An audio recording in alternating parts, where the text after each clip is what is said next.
Yes, I was very young and I started loving guitar. Once I meet somebody playing guitar, I could even face the whole day there, just watching the way he's playing. Then after that, I started. We had in our choir, because my mom was taking me to the choir, and we had an acoustic guitar which belonged to the choir, and I was very much interested on that, and I started playing. Did you teach yourself, or did someone teach you? Yes, of course. For the beginning, I was playing on my own because I was very much interested. When I see somebody playing, I had all the time there watching the way he's doing. Then after that, myself, I could learn how to play.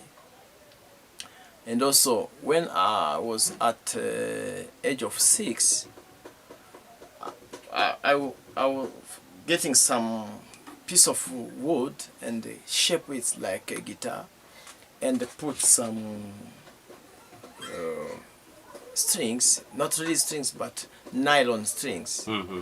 Then I put like head machines that we call tuners, of wooden tuners. And I started playing that. In 1994, I played for the first time in front of more than 3,000 people in the church, because our church was very big in the area. And from that I started playing, and I joined also the band, which was a gospel band.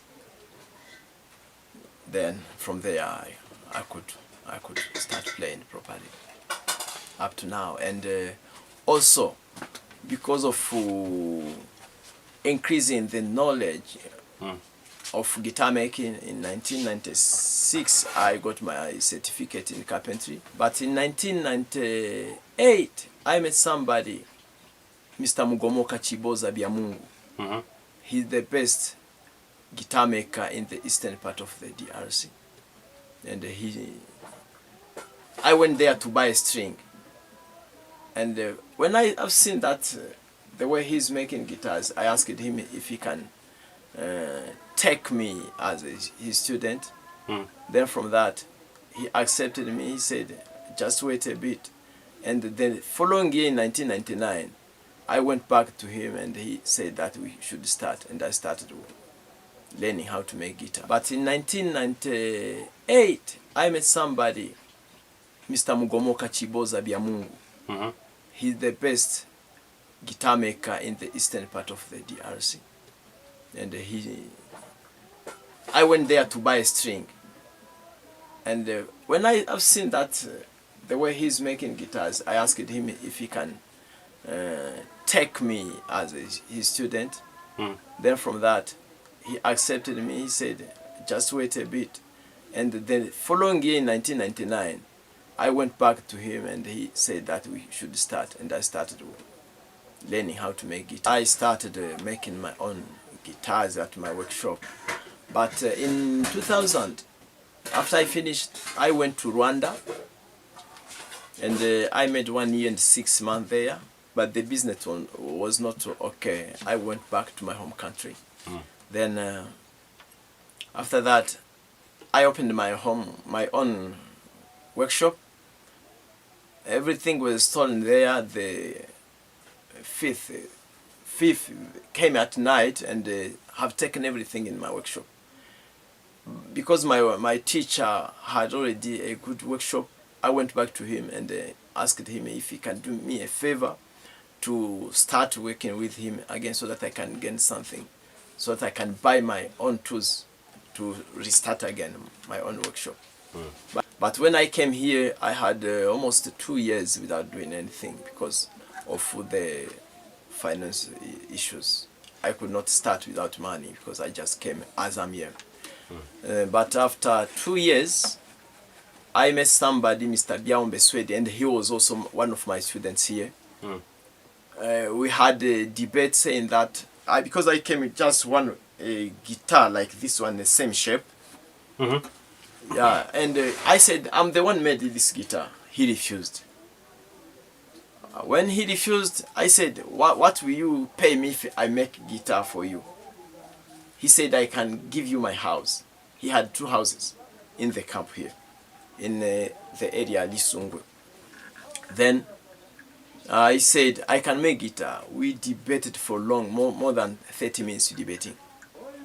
Then I said, buy things, then I will make for you a guitar. He bought things. We went somewhere at a certain workshop and hired the tools.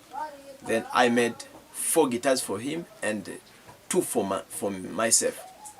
Then I won the house. In 2009, I bought tools and I started working from there. In 2011, I got access of internet at GRS because I was doing a certain track of community counseling track.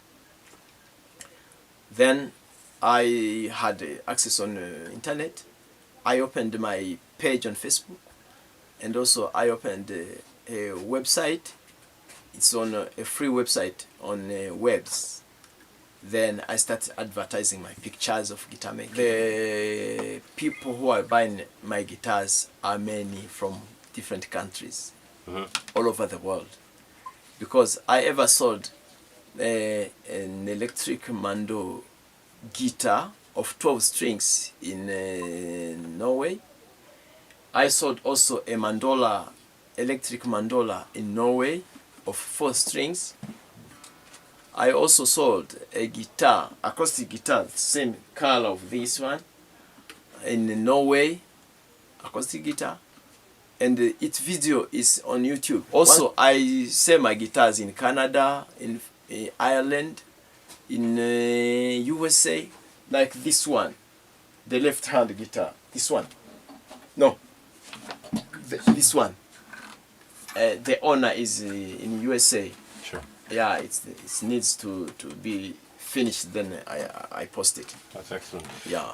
If you had to be anywhere else, if you had to be outside of Dzaleka, I mean, your guitars are beautiful, you have a global market. Yeah. Do you think if you were not in a refugee camp, do you think that you would have made more, that you would have had bigger success?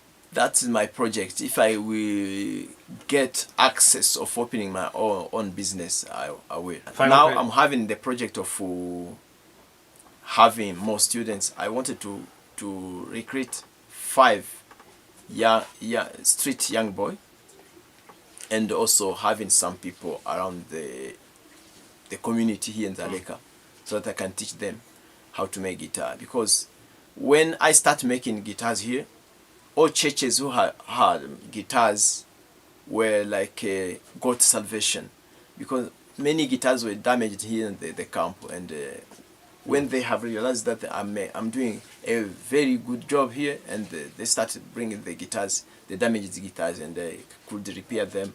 And those who had no access on guitars, they got guitars through me, because I made for them guitars. Brilliant. Yeah.